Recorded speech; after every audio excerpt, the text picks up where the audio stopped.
សួស្តីពុកម៉ែបងប្អូនទាំងគ្នាថ្ងៃនេះពុកម៉ែបងប្អូនទាញថាអូនទៅណាអត់អញ្ចឹងមុនដែលចង់ដឹងថាអូនទៅណាសូមចូលមើល page អូនផងបានដឹងឥឡូវនេះគឺអូនកំពុងតែធ្វើដំណើរទៅខេត្តបាត់ដំបងកំពុងតែជិះតាមផ្លូវតើពេលណាបានទៅដល់នេះឥឡូវនេះគឺចិត្តទៅដល់ហើយ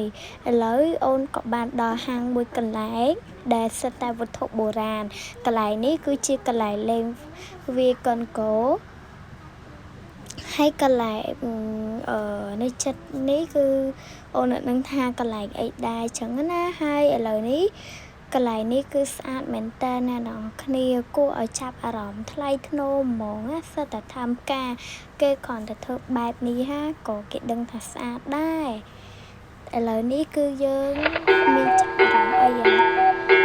នេះគឺយើងចាប់អារម្មណ៍ជាមួយនឹងម៉ាក់របស់អូនដែលគាត់បានថតរូបថតអីចឹងណាដោយសារតែទេសភាពកន្លែងនេះស្អាតគួរឲ្យចាប់អារម្មណ៍មែនតើគឺ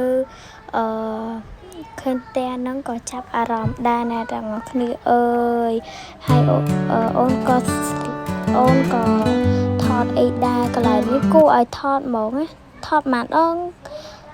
ក៏អត់ចង់ឈប់ដែរថត100ដងហ្មងអានេះគឺអីគេទុនសាយពងអឺតកមកគាត់និយាយទៅចិត្តអឺតកបាត់ទៅហើយម៉ាក់អូនពងតែមើលឲ្យគាត់ពងតែនិយាយអីគេណម៉ាក់អញនេះគឺកំពុងតែដើរមើលទៅសាយដែរឥឡូវក៏បានថតរូបខំធ្វើ style ជំនួសការប៉ັດថតវីដេអូសមានអារម្មណ៍ថាចង់ថតរូបនៅកន្លែងនោះមែនតើគ្នាមានចាប់អារម្មណ៍នឹងម៉ូតូនេះហត់ហើយអូនពងតែថតការប៉ັດប៉ាអូនថតវីដេអូសខំថតឲ្យយូរឥឡូវនេះគឺមកហូបបានមកដល់ហើយនេះគឺជាអីគេវ៉ាวนំបញ្ចប់អត់ដឹងថាស្លអីដែរស្តាបន្លែប្លុកហ្មងគេដាក់នៅក្នុងអីចឹង